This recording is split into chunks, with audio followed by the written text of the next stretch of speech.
Hello and welcome to a week 3 edition of Football and Grits. I am your host, David Ubben, here, joined as always by Brody Miller. Brody, we're going to have a guest join us here in a second.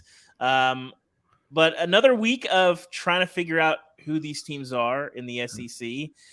Today we're going to look at some stock watches. I feel bad. I feel like I should be wearing a visor and be holding pieces of slips of paper. I don't know much about trading. Crunching numbers, just doing charts. A lot of I just know buy low, sell high, but I don't know what the papers are they're actually holding. But I feel like I should be holding them. Maybe they don't know. Maybe that's like the whole thing. That would explain a lot. It's provocative. That would explain a lot. Absolutely. Yeah, exactly. So it's going to be a very we're going to call it a capitalistic day across the Football and Grits universe. That's us, man. But thank you guys for tuning in. The live shows have been really fun.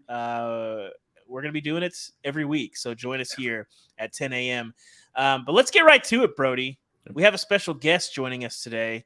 Our Florida Gators writer, G. Alan Taylor. Alan, welcome to the show. Hey. We have a lot of questions for you, as I'm sure Florida fans have for their team, which it seems increasingly difficult to explain. So I guess we should start here, Alan, is for me, what do we make of Anthony Richardson? You've watched him more closely than either of us. The first game, you have the Cam Newton, Vince Young talk, not to call anyone out specifically, but after the Kentucky game, they had a defensive back that called him out in a tweet. I believe the term he used was hot dog water, which is not a compliment if you've ever tasted hot dog water. It's creative, though. I love it. It was creative. I appreciated it. It was better than just like a trash can emoji or something like that. I think that's a new White Claw flavor, isn't it? Hot dog water? Probably. At the time, it kind of felt like, well, maybe it's sour grapes. He just played poorly. But he's got 2 bad games in a row now. And I do put a lot of stock in opinions of players and coaches that study these guys. That's their whole job. They're on the field with these guys. So that does kind of matter. And we're still waiting on Anthony Richardson's first touchdown pass, Alan. So of the season anyway. So when you sit there and you are looking at Anthony Richardson, what do we make of him big picture? Like where is the reality of what he is? Because we've seen the talent that everybody was screaming about. Mm-hmm. And the last couple of weeks, we've kind of seen why Dan Mullen was so gun-shy with him. Yeah. Whether you think Dan Mullen is an idiot or a genius varies from every possession that you see of Anthony. And part of the reason he didn't win the job last year outright was that Dan didn't feel like he could run the whole offense with him, felt like his mistakes were the catastrophic kind, not just the whoopsie, I understand why you made that. And so, that was the reluctance for last year. This year, when he can run, when he can get outside, when he can leverage that athletic ability, it makes him a different player. I use the pickup game analogy. Some guys in half court, the old men's game is they're pretty good, but then you get a young buck in there at lunch and wants to go 94 feet, and suddenly it's a different ball game. Anthony has got to be unleashed. He's got to be running. He's got to be in space and making plays happen. And for some reason, in the last 2 weeks, whether there's an injury they're concealing or whether he's just trying to do more from the pocket to try to be that quarterback that's a pass first guy, whatever the reason is, he's not running as much. There's not as many design runs. And as we've seen, he's not ready to handle the 3rd and 7s, the 3rd and 10s. And in some cases, he's not ready to handle a 1st and 10 with a wide open dude. His throwing mechanics aren't crisp. Shea Matthews, the Gator legend here, has never thought that he's going to be a great thrower accuracy-wise. He thinks he still might be a first-round pick. But all that the last 2 weeks has sort of come out to where, you leave a spy, you leverage an extra guy on the edge, and suddenly he's very – I don't even say average, because his passing the last 2 weeks has been sub-average and under 50%. Yeah, it's really been a struggle the last 2 weeks, and he's got 4 interceptions on the year, no touchdowns. Had 2 more interceptions dropped, one by Utah and one by Kentucky at the end in a pressure type situation. So, I don't know what we're going to see in Tennessee, man. If it's the week 1 Anthony again and they run him 15 times, then there might be something there. If it's the guy who's standing in the pocket right now and he's a a second or two late on most of his reads, then it could get ugly. I mean, have you got any? How much of it is game plan? Like, was Utah's game plan for him uniquely bad in that they just let him get outside the pocket, lost contain? It seems like Kyle Whittingham would be better than that and would be able to rein him in, especially after he was killing them all game and they just could never do it. But then you've seen USF, you've seen Kentucky really limit his legs. How much of it is game plan versus sort of self-inflicted stuff?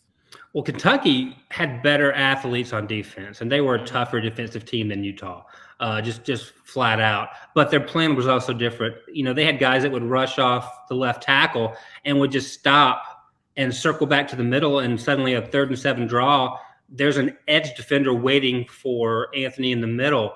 USF, you take away just 2 mind-numbing throws from Anthony, and Florida probably wins that game by 14 or 17, which even then probably isn't something we would call a good showing, right? I mean, they were favored by 24. USF may not be 24 points worse than Florida, but they also shouldn't have the ball trying to take the lead at the end. But those 2 mistakes he's making, man, they're the ones that, you don't come back from. They've led to 14 points directly for Kentucky and, led to 7 for USF, and could have been worse because it took points off the board for Florida. So I've got a sense that maybe he got hit in the ankle early in the Kentucky game, and it made him a little more reluctant to take off. But from what we've seen from him, Anthony Richton at 90% is usually pretty good, and we're just not seeing him, push off and take off like he can do. Yeah, have you gotten any sense from Billy Napier about like whether they might unleash him more going forward, or any kind of answer on the reasoning behind it all? We haven't, because they're running an offense very similar to what we saw in the 4 years at the Sun Belt. I mean, a lot of 12 personnel, a lot of quarterback boots and rollouts and moving the pocket, which is fine for Anthony. That's perfect for him. He doesn't need to be a statue back there. So I'm not sure what the situation is going on. Again, he did take a blow to that leg early in the Kentucky game, but he's not been visibly hobbling. He just, when there's been space before that he would exploit, suddenly he's not exploiting it, or he's going into it very timidly, which is not his game. I mean, this is the guy that jumps over defenders, that pulls away from the secondary. And right now, on a couple of runs last week, he looked more Kyle Trask-like than he did like Anthony Richardson. Now, go ahead. I was going to say, I mean, I'm fascinated also, and if you want to stay on Anthony Richardson, we can, David, but I'm fascinated by the defense as well, because, I came away from that Kentucky game genuinely impressed with the defense. Like, this is a defense that is way better than I thought it would be going into the year. And then, Saturday, and I try to always tame my reaction to like a game against a lesser opponent, because, you're not playing the same way. You're not preparing the same, but they seem to get fooled a lot. The misdirection stuff, I don't know, some of that option stuff, they're having trouble on the perimeter. What do you make of them going into this Tennessee game that is going to challenge them on the perimeter, that is going to be up-tempo, all that? Do you think that's just a different challenge than Utah and Kentucky? I think they still fall victim to good week, bad week syndrome, The offense especially left Utah feeling like they were ready to take a next step, and then obviously they've regressed. The defense really struggled against Utah, pulled it out because of a Cam Rising mistake in the red zone, and then played really well against Kentucky. But that's 2 straight years they have really clamped down on Kentucky and managed to lose the game regardless. What happened Saturday against USF, I think, goes back to this whole culture thing. Because when we talk about how long it takes to change a culture, usually there's that year, right, of off-season, of buy-in, of doing what the coaches tell you. And I think part of that is not just showing up for meetings on time. It's doing what you're coached to do on the field. And obviously, if I had a nickel for every time Billy Napier uses the term eye discipline, I mean, I'd be retiring, guys. I mean, I wouldn't be here today. I would be somewhere more tropical than Florida even. And he uses that because that's where they get caught. There was a 4th and 1 situation where USF decided not to block the 2 dudes on the left end because they knew they were going to take themselves out of the play, crashing down, and it went for like a 40-yard option pitch. Kudos to Travis Trickett for that call. So I think it's a little bit of that. They're really young on the defensive front. They get out of their gaps. They've got some talent there, but at one point you had 2 true freshmen playing on the defensive line, And really, when you get past Javon Dexter, who's still in a prove-it mode. I mean, it's his third year, but he's still a raw guy who's got to prove it. They get shoved around. They get manipulated. So big picture, what is this Florida team? After the Utah win, there's a lot of talk, again, not for anyone specifically necessarily, about 9 or 10 wins. The upside of this team seems to be really high. I still think Utah is really good. It's still a really good win. But now we've seen them kind of come to earth, and Kentucky's a good win. Mathematically, they're still in a decent shape. But what is this Florida team big picture? Yeah, we kept hitting on this range of the floor was maybe 5 wins and the ceiling was 7 or 8 coming in, because I really didn't think they had enough depth. And the injuries really, outside of Ventrell Miller, the Mike linebacker, really haven't hit yet, because 3 weeks in, they could be in a real painful situation if they were to lose another offensive lineman or a defensive tackle type of player or starter, because there's just not a lot of depth there, and that inevitably that always happens, by week 5, 6, or 7. So that's coming. And then the other big factor, of course, is Anthony Richton really a first round talent like some of the scouts think he is, or is he going to need a year as a starter, and then maybe his year of reliability and production is really 2023, because as we've seen now, he's 2-2 as a starter. Let's retreat to that baseline, right? Not a lot of snaps there, and the decisions he's making that are costing his team aren't ones that you're comfortable with your quarterback making, and he knows it, and he takes ownership of it. But from pass to pass, fans are living and dying with whether this one's going to hit a linebacker right in the face or whether he's going to make a great play, and that's not the level of certainty offensive coordinators and coaches like to operate with. Yeah, the combination the last couple of weeks of staring down receivers and then throwing in an accurate ball to a guy that's covered and missing reads. He's missing open guys. That's just true. It's clear he's not seeing the field well right now. And some of that comes with experience. Some of that comes with that's who you are. I think that stuff you can change. Accuracy, I've never been a huge believer that a guy can change accuracy. I don't know that we've seen enough from him to know definitively how accurate he is or isn't. I think the tools will entice NFL teams forever, no matter what his production looks like. But certainly for Florida's sake, you got to improve there. A big one this week. Florida, we've been talking about it here that they've been a little unpredictable this season. I think some of the Florida reaction coming off of last week is, I don't know that that's the Florida team that's going to be coming to Neyland this weekend.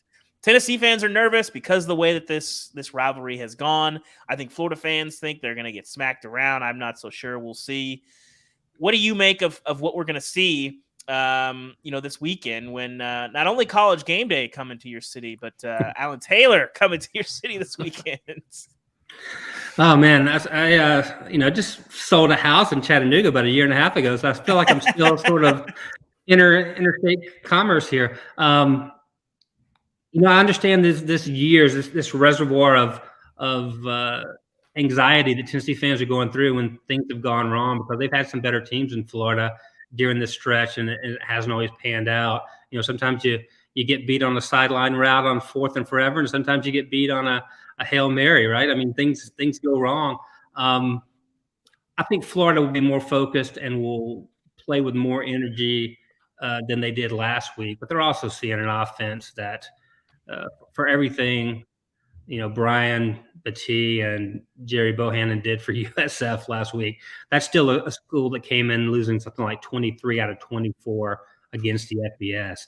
Tennessee, since that really poor showing in the swamp last year, has just done a 180 and won more than anybody thought they would. Man, it's going to be tough. It all depends on Richardson, man. It comes down to turnovers. If he plays a turnover-free game or only has one that doesn't, sort of become a live ball turnover that leads to points, I think Florida may have a chance. But I also think they're going to have to get in the 30s, maybe even the 40s to do it. And so far, that offense hasn't been. Yeah, I don't know that they're going to be able to score enough. Even in their best world, I don't think the defense is going to be able to slow them down enough. And I think you mentioned it, the gap integrity, some of the other stuff, the eye discipline, all that stuff in the running game. this offense that Tennessee has, this Baylor scheme, people love the bombs and the downfield stuff, but it lives off the running game.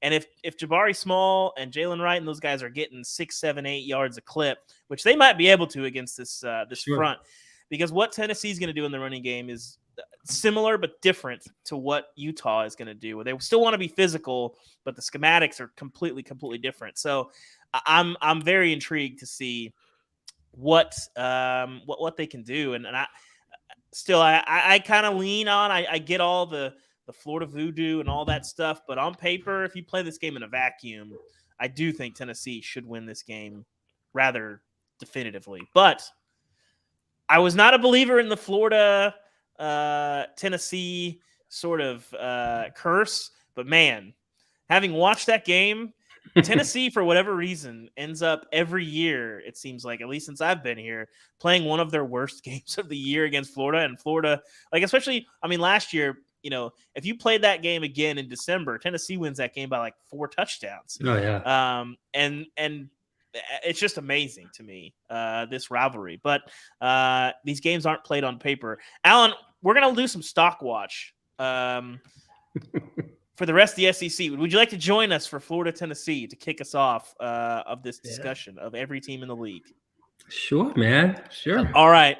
Well, we'll start with the guys you know best, Florida. If Florida was a stock right now for the 2022 season, are you buying, are you selling, or are you holding?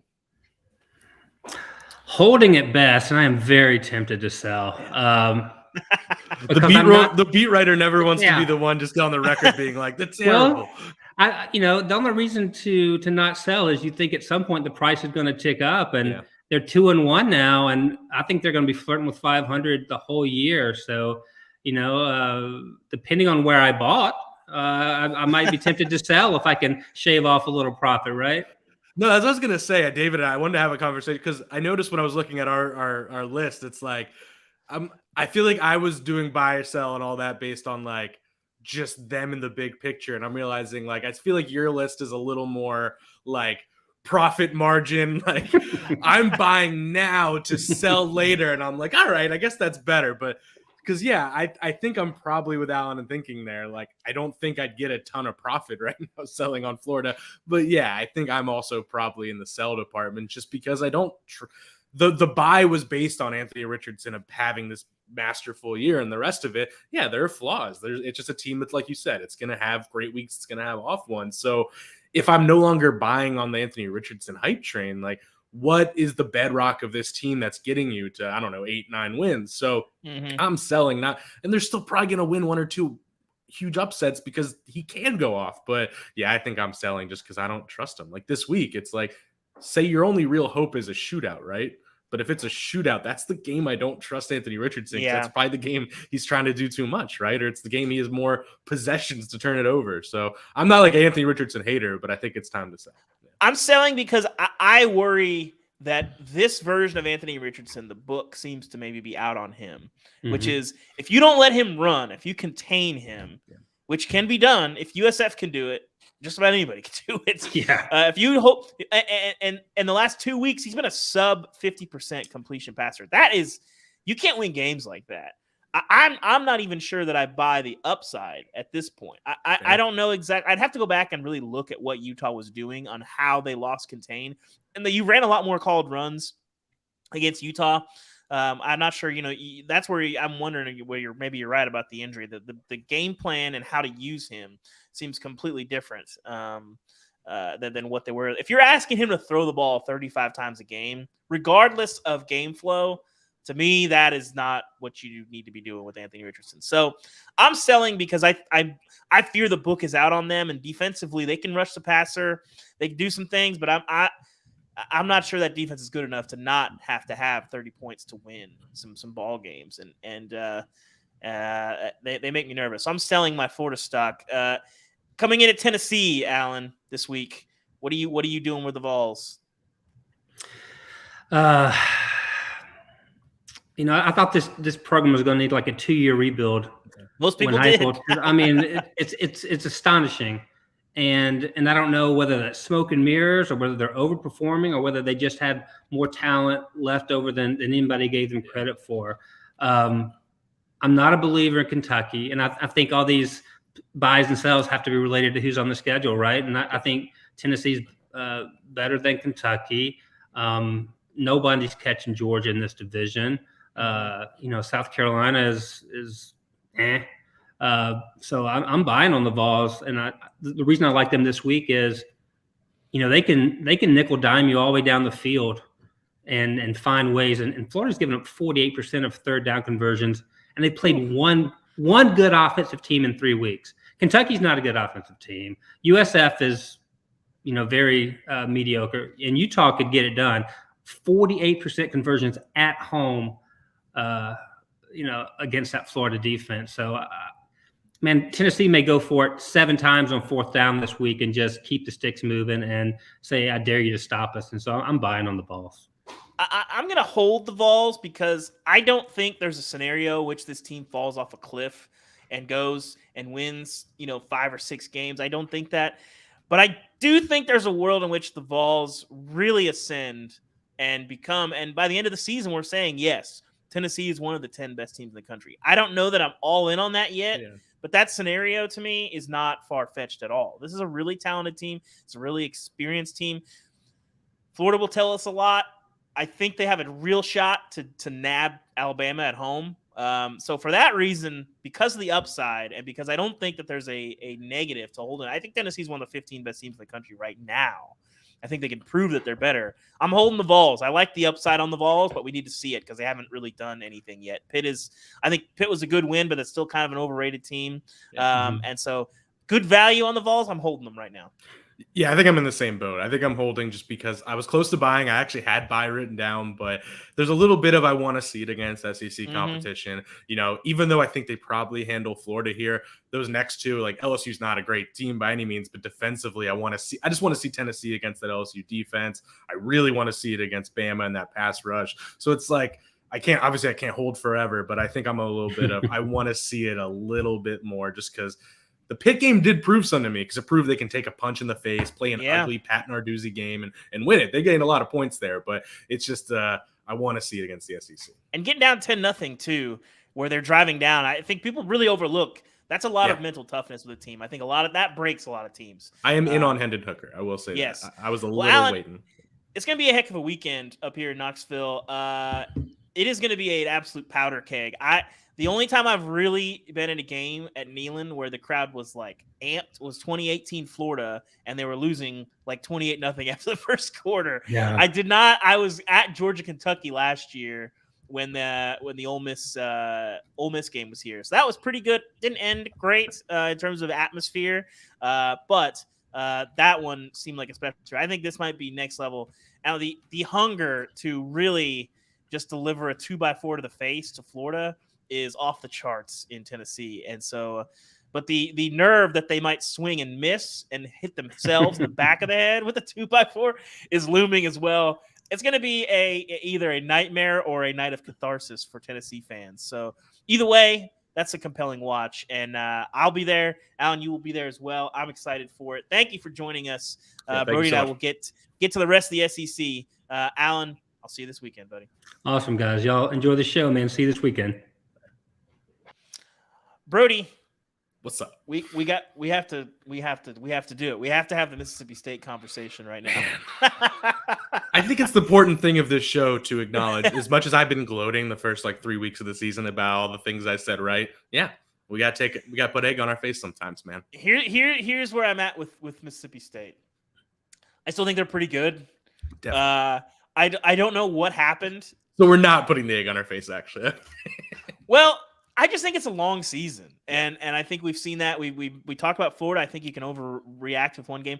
I don't know that going into Death Valley and losing to even though I think this LSU team is kind of average, I don't know that that's an indictment of a team. I think it's a tough place to win. I still think Mississippi is going to beat some really good teams this year. And the one thing that's setting off every alarm bell in my head is how you go up 13-0 late in the first half, and then you get outscored 31-3 to an LSU team that has not had a lot of life offensively, and their strategy in the second half seemed to be It's 3rd and 6. They're throwing it to Neighbors, and they couldn't stop it. Yeah. Or hey, Daniels is looking to run first before he's looking to throw half the time, and they couldn't stop it. It seemed relatively predictable, and they still couldn't. But let's get into the Mississippi State stock overall. For that reason, I'm still holding. Oh yeah. I think they hadn't really. I think the upside is still there for Mississippi State. They hadn't exactly, ascended into the top 20, top 15 yet. Them being underrated is actually good because we're not missing out on any of that precious stock profit. So I'm holding on the Bulldogs. I think they're still a really good team. I think that they're going to win a bunch of games this year. I don't know that they're going to crash the top 10 like I thought they might, but I still think this is a really good team and might push to be that second best team in the West. I don't think you can totally rule that out yet. I think you look at them, they match up well with A&M. They match up decently well with Arkansas. We'll see what Arkansas can do. I'm holding the Bulldogs despite a humbling performance in which I thought they were going to smack LSU. And early on, it looked like they were going to control that game, and we didn't see that. We saw just the opposite. Yeah, it's like I'm selling in the sense of the upside. You and I were kind of getting on the like, man, they really could be a top 10-ish team. And I'm probably off on that. But I'm with you. I'm also going to hold because the entire thing we actually loved about them was the depth, the veterans, all that stuff. And to your point, it's a long season. That's like we just talked about Florida at length with Allen. Like that's the stuff that makes the difference weeks 5 through 10, where it's like they're going to hold up. They're not going to be a roller coaster week to week, I think. So I'm holding because one, like you said, you're not getting any value selling here. But two, it's like LSU's offense isn't great, but still I'm trying to figure out, do we place more value on the fact that they completely shut LSU's offense out for about 3 quarters? Like that, do we put more on that or more on the fourth quarter 3 straight touchdown drives? I don't know the answer to that. I really don't. But they did control the line of scrimmage for the most part. LSU couldn't run it. They made life difficult for Jaden Daniels. Like, I don't come away unimpressed with that defense. I think just some stuff happens. And offensively, probably a little more concerned with the offense than I am the defense. Yes. LSU does have a good defense. You come away from that game being like, LSU is a genuinely very good defense. And they matched up well. LSU's D-line played fantastic. But they were able to confuse them so easily. They were able to disrupt them. Matt House was able to disguise things and just really make life. Like Will Rogers couldn't figure out what to do a lot of the time. So that's my concern. That's why we're selling on the upside a little. Just like, I'm no longer convinced Will Rogers can be the face of some great team. But I'm holding because, I still think they win 8 football games this year. Mm-hmm. On the flip side, what are we doing with LSU? Because I did not come away thinking, oh, LSU is world beaters now.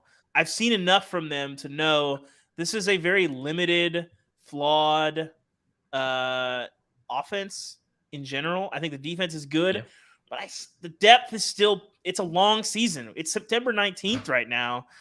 What is it going to look like on Halloween? And you go down to the back half, that back third of the season, where you got to have depth. And you've already lost Mason Smith. We still don't know what's going on with Keyshawn Boutte. I don't know what's happening there. And so I'm very nervous. I'm going to hold on LSU right now with a lean towards sell. I just I'm not seeing enough. I like the defense, like you said, but the depth makes me nervous. And the offense, I think the offense could still have a couple like 10-point nightmare games left in them because I don't think they're as consistent as you'd like to see and as balanced, and they leave a lot to be desired, I would say.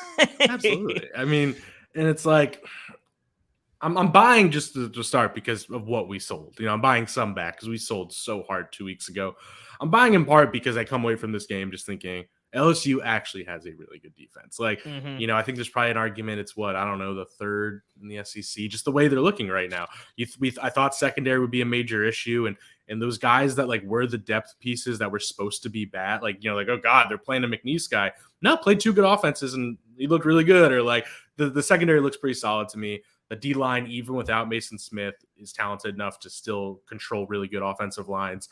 I come away thinking that defense will give people problems pretty much all season. Like B.J. Ojolari, you leave that game. We knew he was a first-round prospect, but it was like, how that goes. The guy's talent, but he hasn't like shown he's the guy yet. And it's like, oh, B.J. Ojolari is a top 15 pick. Like he is a star. So I like that defense. Offensively, yeah, I mean, they are what they are. I'm not going to buy a ton. Like, they are not efficient. They still haven't proven they can really run the ball. Granted, played 2 really good D lines, so maybe we'll see better. I don't know, but Jaden Daniels he is what he is. It's a roller coaster. It's going to be. He doesn't see downfield. He doesn't keep his eyes open. He didn't see wide open guys throughout much of that first half, and it was infuriating for a lot of people. But then you also are like, that's 2 big games in a row where in the second half, he kind of something clicks, they go more up tempo. And he did lead that 99-yard touchdown drive against Florida State. He did come up like after starting 0 of 8 on third down against Mississippi State, converted 6 of the next 7 third downs in the clutch and a huge 4th down to Neighbors that you mentioned. Like, there's something there where there's like a figure out a way to win thing. So I'm buying in terms of a week, I'm like 6 wins. And now I'm like, yeah, 7 or 8. So I'll buy back. Mm-hmm. Alabama is next on our list. Yeah. The Alabama stock is never going to be higher than it is right now. I'm selling all of my Alabama stock currently. You're not going to profit off of this team. I don't buy this is a team that's going to win the national championship. Good team. One of the best teams, yes, but when they start matching up with those elite teams, when they have to play Georgia, if they get to the playoff, which I'm going to say is still an if they keep going on the road. I mean, the idea that Bama could lose a couple games this year and fall short of the playoff is not far-fetched at all.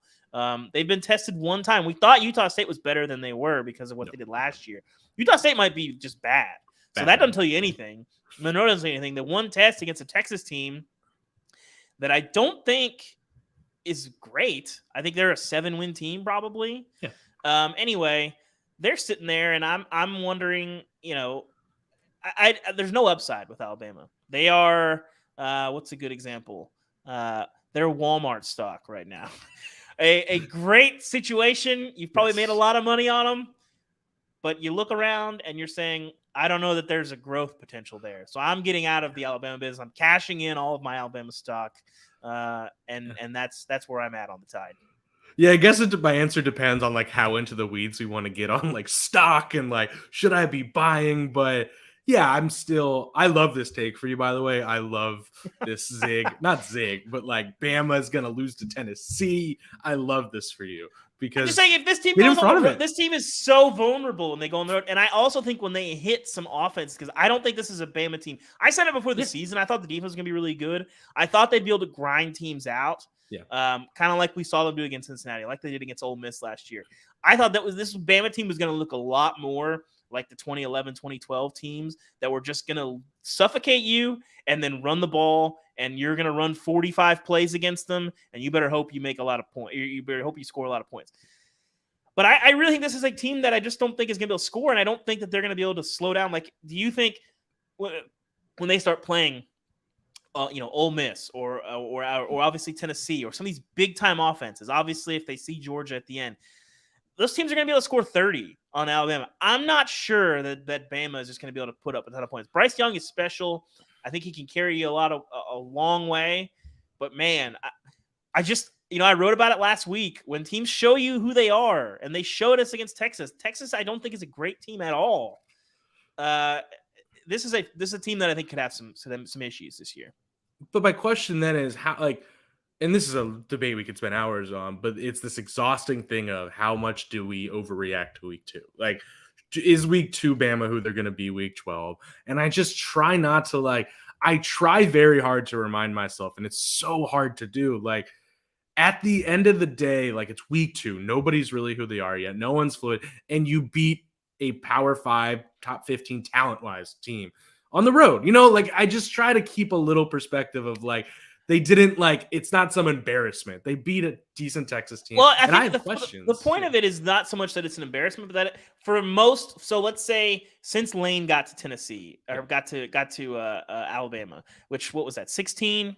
I forget. It's basically when they had Jerry Jeudy running around.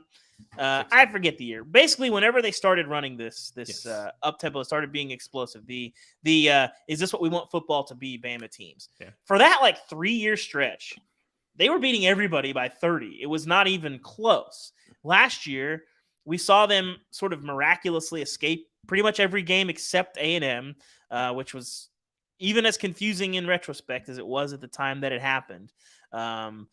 And you can only get so fortunate for so long. I think Bama's definitely going to drop a game this year. Yeah. And just mathematically, when you're in that many games, you can't escape every single time.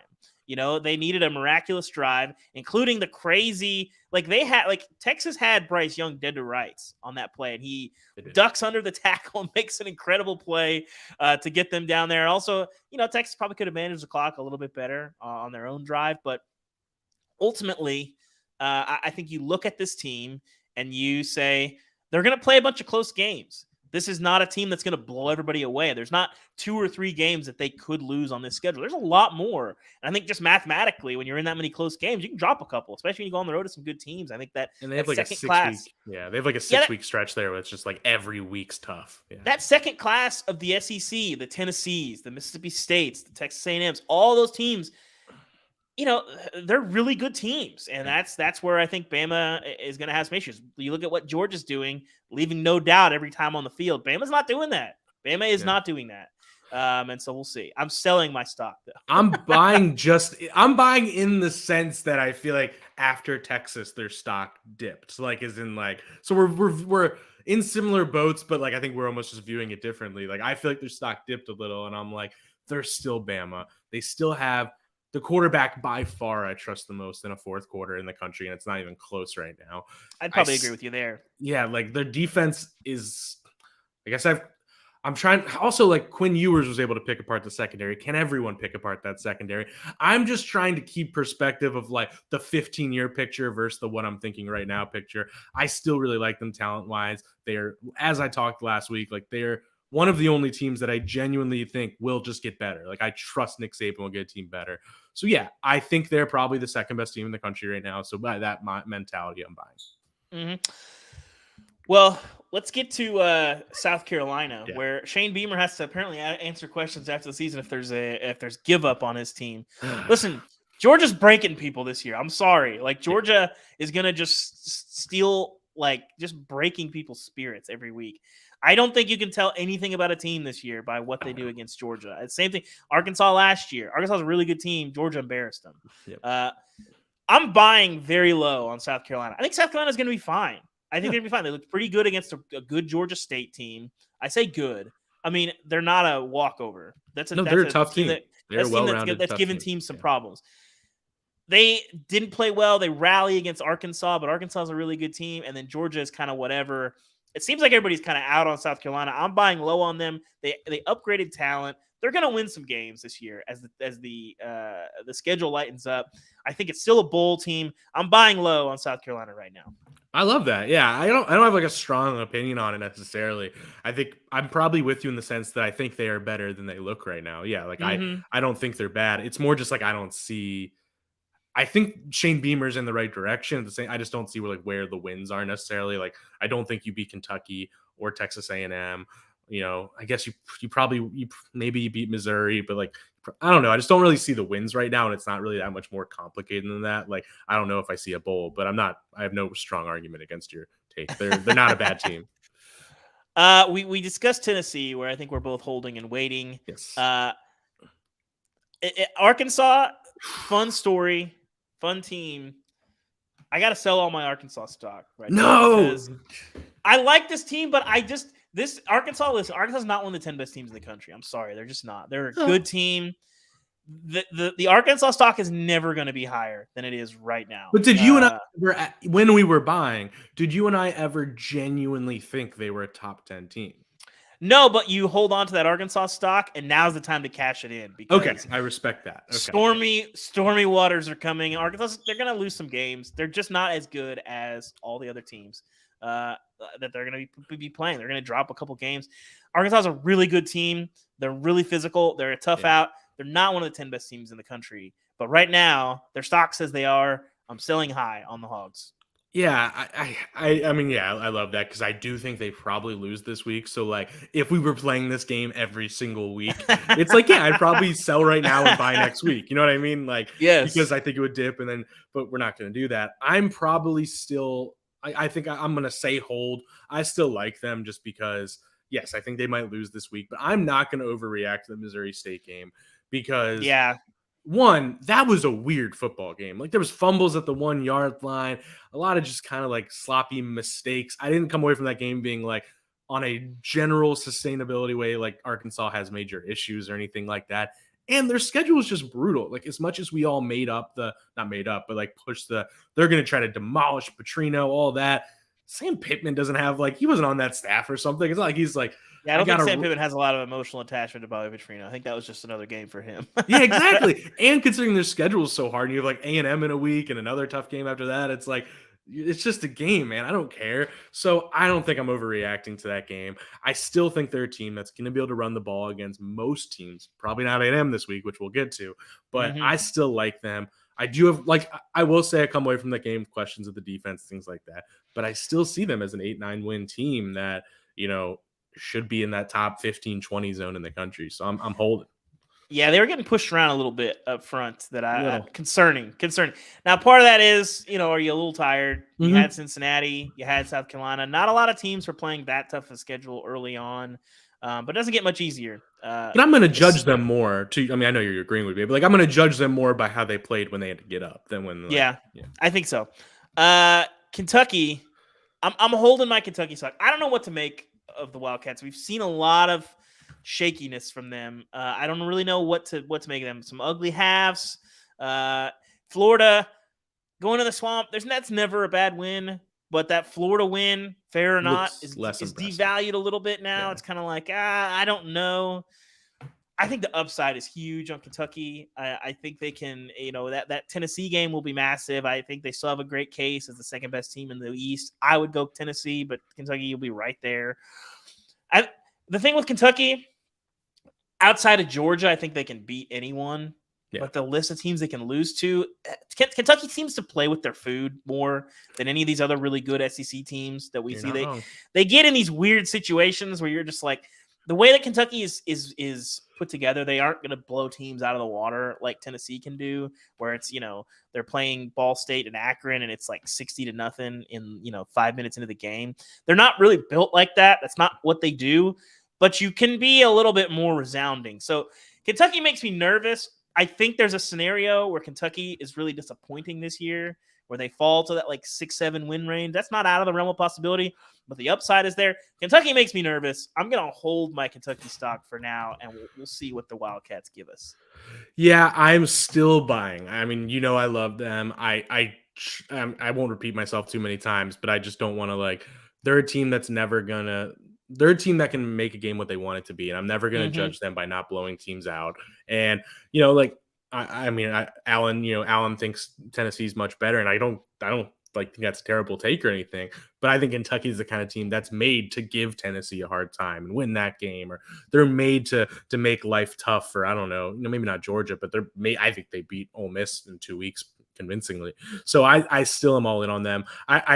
Our producer John Hayes will like this. I don't know how many of our listeners will care, but I'm a big Premier League soccer fan, and you're gonna Kentucky football is Brighton for me. They are the team that they're not a good favorite. They're just not going to be a good favorite. But as a dog, they are the team I want more than anybody in the world. They're a team that is going to take care of business, not going to mess up. Well, they play with their food a little, but they might not take advantage of their chances to be great, but they're a team that I trust in the margins and all that to just always be a pain. So I'm still buying on Kentucky.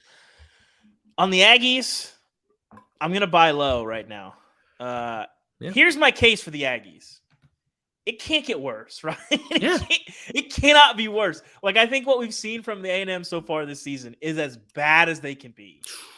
And they're going to have a tough schedule. That's life in the West. It is what it is. Arkansas will be tough this weekend. I was surprised to see they were favored in that ball game. Yeah. But the talent is there. I'm going to buy low on them right now. I think, everyone's sold all of their A&M can challenge Bama and go to the playoff stock. Now we're sitting there. We had Andy writing a column last week about A&M could go 1-5, and that was realistic. Absolutely. But there's a lot of people selling A&M down the river. This is the same old Aggies. They're going to be disappointing again. I'm going to buy low on the Aggies right here. Yep. I think they have a lot of upside. There's not a lot of teams that are sitting there barely in the top 25 that have as much talent as them. Offensively, again, it can't be worse. It cannot be worse. So I nervously I will purchase some Aggie stock right now. No, I love it, man. I was on hold, but like because I have the same thought process, I'm actually gonna buy with you. I'm gonna buy some A&M stock because yeah, it's like we sold because they're not a title team. Like they're just not. They're not a top 6 team. We know that, but they are still a team that is bad. The offense is as bad as we've been talking about, right? Like Miami made life hell for them. If anything, I actually feel even worse about the offense than I did after the App State game. But that defense is legit. I love a chain. Like they have things they can do. They still should beat most teams. They still should. It's going to be ugly. They're no world a playoff team. Like, so they're not ever, people now are just going to hate on them because they're not what they hoped they were, but they still should take care of business in most games. I think they beat Arkansas this week because they are just a bad matchup for Arkansas, right? Like the one thing I trust Arkansas to do is control line of scrimmage, run the ball, and like win a 28-20 game, and A&M might be able to take that away. So I'm going to buy with you, my guy. Yeah, I did like Dan Mullen in the studio this week. He referenced Devin Achane like 8 times. It was brutal. It was brutal. So what's the right? Because it's A-Chain. It's Devin A-Chain. Okay, I said A-Chain there. Okay. Well, he was dropping and he said A-Chain like 6 times in like a 3-minute segment. It was driving me crazy. It's like, not a hard name, but it's not natural to like pronounce. Like it's just not natural to say that name like in the flow. So I've been messing it up, man. I'll acknowledge it. Fair enough. Auburn. We don't even stock is on fire. This stock is on fire. Listen, whatever value I'm buying. I'm just kidding. No, I'm not buying. I just don't see the upside with this team. Offensively, they're a mess. You look at them and you see Tank Bigsby and you see Jarquez Hunter, and it just kind of makes you sad at what is being done to use them. I wrote about them today against Penn State. Bigsby and Hunter averaged 0.33 yards per carry before contact on the season, which they haven't played a lot of tough competition this year. 1.41 yards per contact. That is 90th nationally. Holy crap. Yeah. They're they just aren't creative about how they get these guys. They're just running them off tackle, running a lead play. Like they need more creativity. You have 2 huge talents. I've talked to coaches in this league that believe that Tank Bigsby is the best player in the league. And it doesn't look like it. It's not his fault. The O-line is not good. Defensively, they got absolutely demolished by a Penn State offense that is not a world beater. Noah Singleton gives them a real upgrade. There is some explosiveness in the running game that we haven't seen from Penn State since the Saquon days.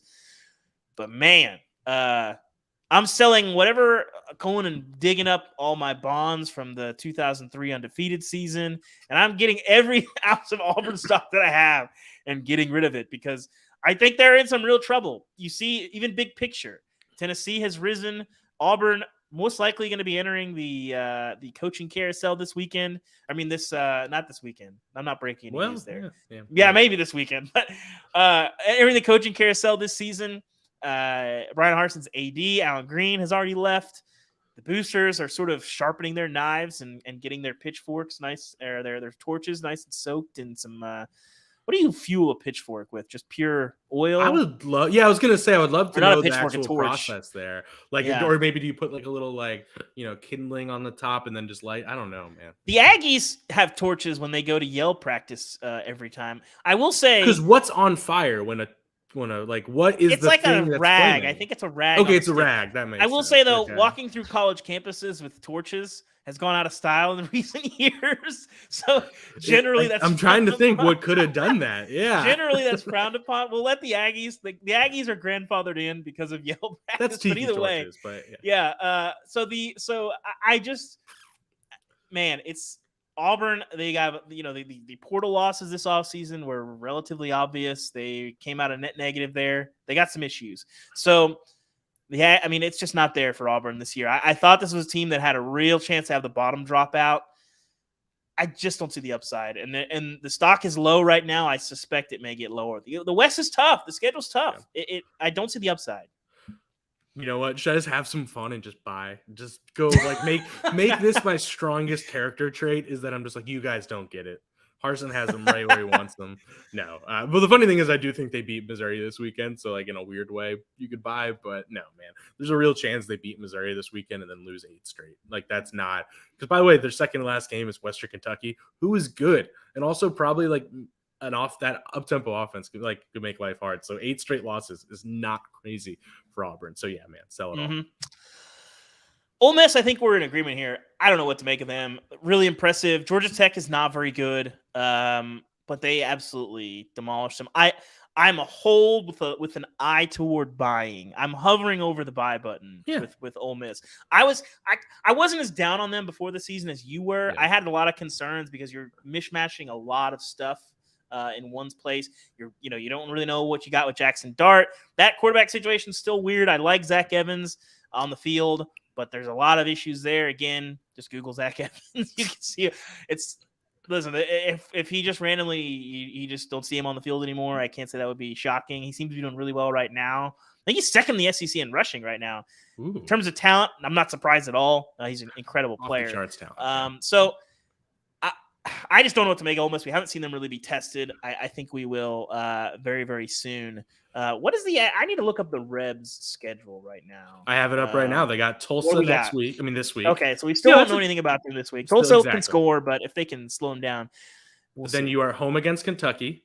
So that's the first real test. That's in 2 weeks. That's a really good test because it's going to it's Ole Miss is a team built on the run right now, and it's built on – and then Vanderbilt on the road, still that's a win. You're still not really learning much. Home against Auburn could be an interesting, weird match, but still, like, not really learning much. But then it becomes LSU, A&M, Alabama, Arkansas, Mississippi State. So it's like it's a weird year where they might be 6-1 and finish 7-5. I don't know, but yeah, go on. The one thing that makes me want to buy on this team is. Everybody talks about Lane Kiffin. Everybody talks about the offense. What if I told you that Ole Miss right now is tied with Iowa in scoring defense? Oof. I'd say it's misleading.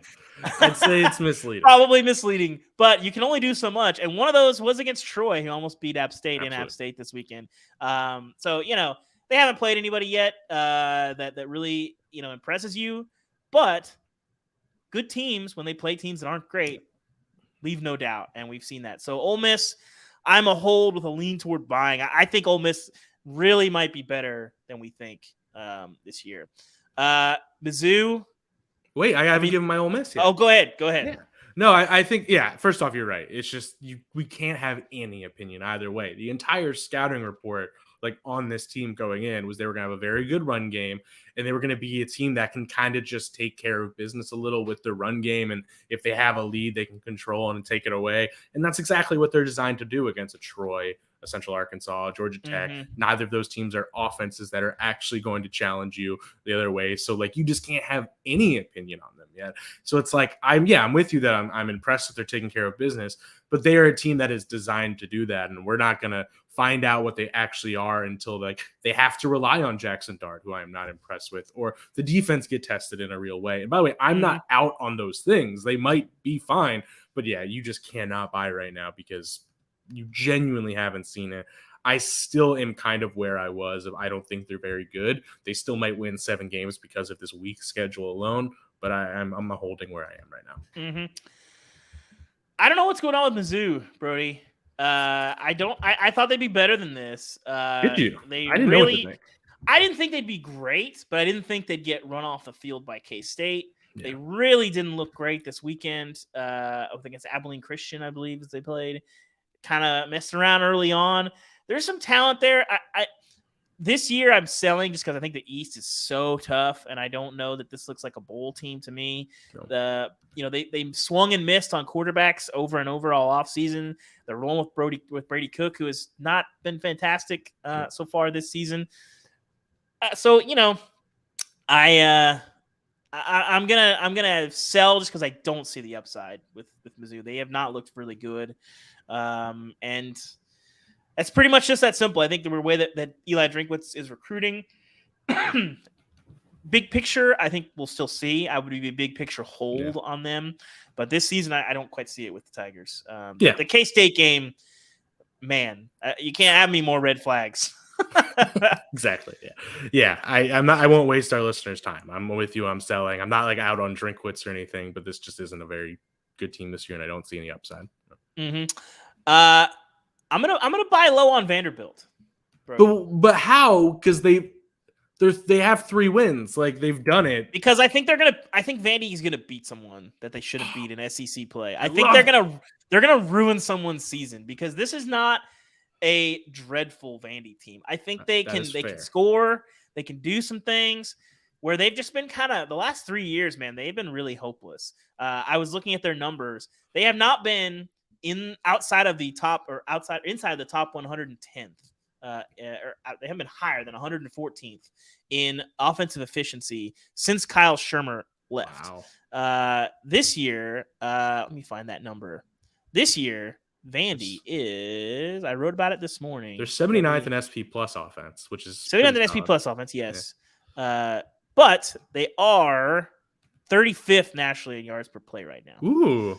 Yes. That's feisty. That's feisty. Basically, I think Vandy is going to ruin somebody's season because they don't want to lose to this Vandy team that's better than people think. And I think they might be in some games too. So I'm going to buy low on Vandy because I think they can be competitive more often than not this season. I liked when you looked at what they did in the back half of last season, you wondered if it was going to continue on to this year, and I think it did. And the fact that you've already switched seem to be doing fine. You got 2 quarterbacks that you can win some games with. Mike Wright was looking like an impact player early on. Yep. They switched AJ Swan, rolling with him now. Basically, this seems like a competent offensive scheme, which Vanderbilt did not have under Derek Mason. Threats. So when's the last time they had threats? They do. Yeah. They do. And so props to them on that front. We will see where they're at. Where are you at on Vandy? You're all the way out? I love it. No, I love this take. I'm actually taking a page more out of your book of like they're 3-1. I believe they've already hit their season win total. Yes, they did. That's awesome. Like, and hey, man, they put up like, they didn't get like run out by Wake Forest or anything like that. Like, I don't think they're a joke. And I love that because I do think it's not inconceivable that they can actually be more competitive this year. But I'm selling just because they're 3-1. That's misleading at the end of the day. They most likely lose every SEC game. So it would have been interesting to see them against the Wake without Sam Hartman. And we'd be sitting here talking about a 4-0 Vandy. Now, I would have sold on 4-0 Vandy because at that point, it would have been a little much. But we're really missing out because this is the year of the non-football, like Kansas, Indiana, Maryland. All these schools are winning now. And it's like, God, we needed 4-0 Vandy, man. Send me to Nashville for a massive opus on how they're changing the program. Yeah. Here's the thing, Brody. Georgia, we got to get to. I'm going to buy Georgia stock.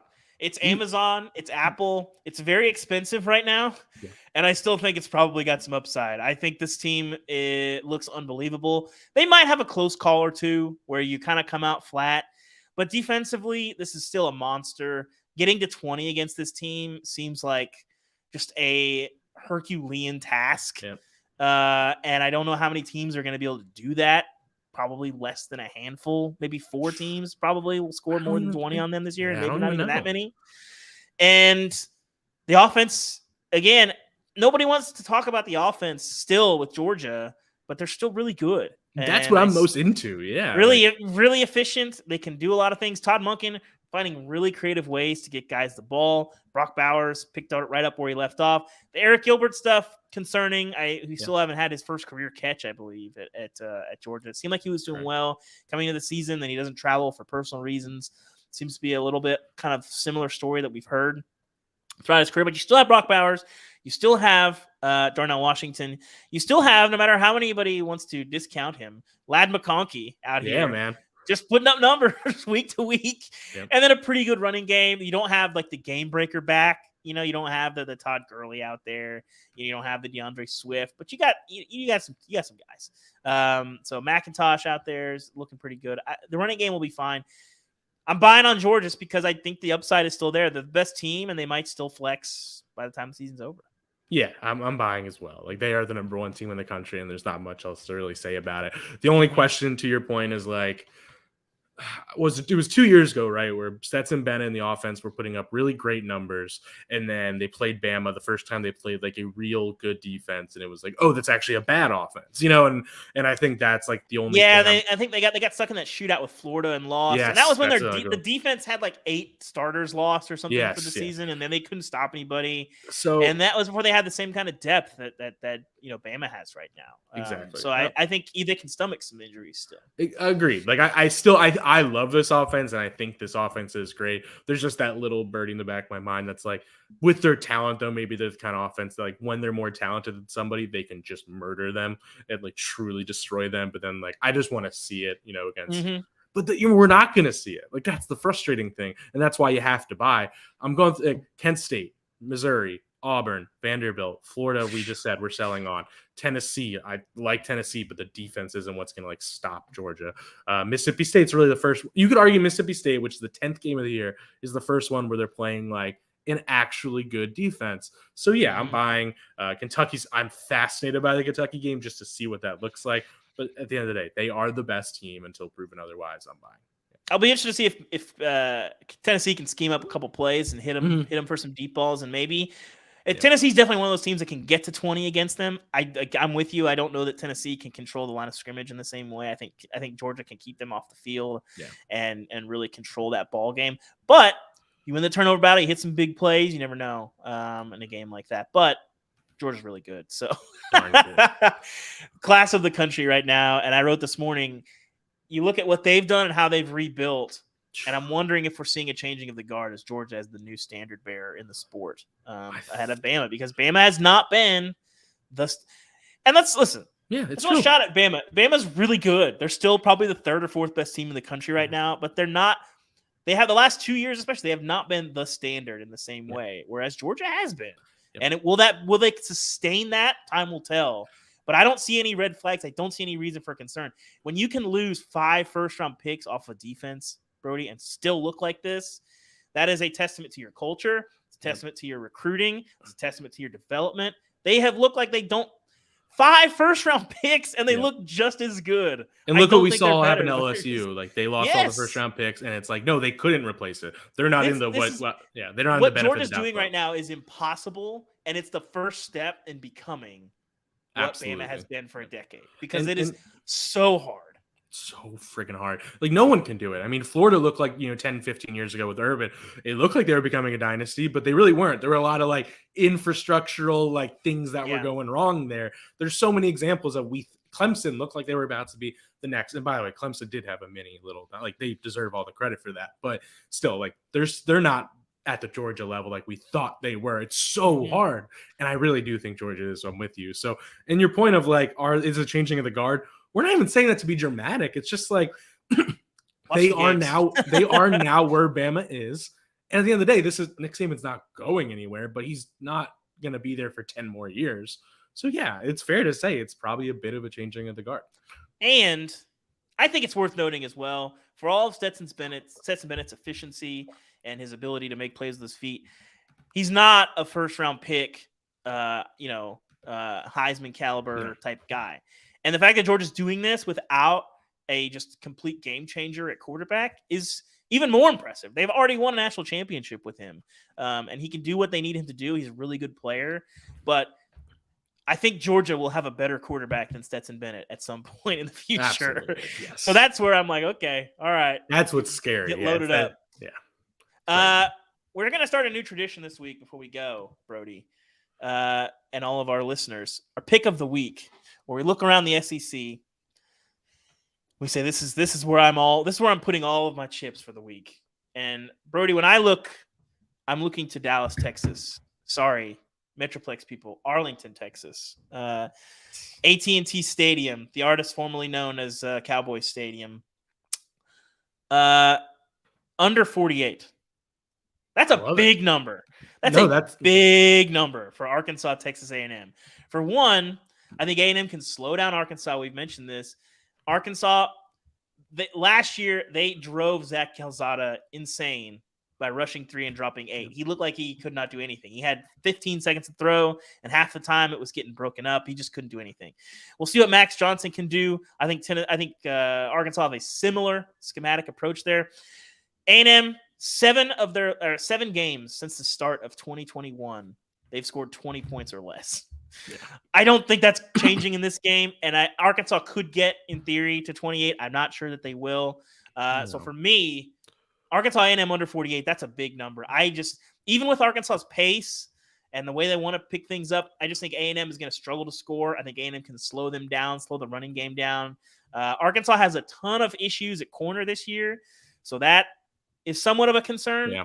But ultimately, I'm not sure A&M is the team that's going to be able to exploit those. They just don't have the guys on the edge to take advantage of that, or the quarterback necessarily to hit them. So I'm taking that under 48. I feel very confident about that. That is my number 1 pick on the board. No, that's a perfect pick. Because also, I honestly didn't know we were all doing over-unders. Fantastic pick. Because because you're right. I mean, like you're saying, Arkansas has this pace and all that. Excuse me. But I don't think they're going to be able to dictate pace. Like, they're not going to be able to, like, A&M can slow this down.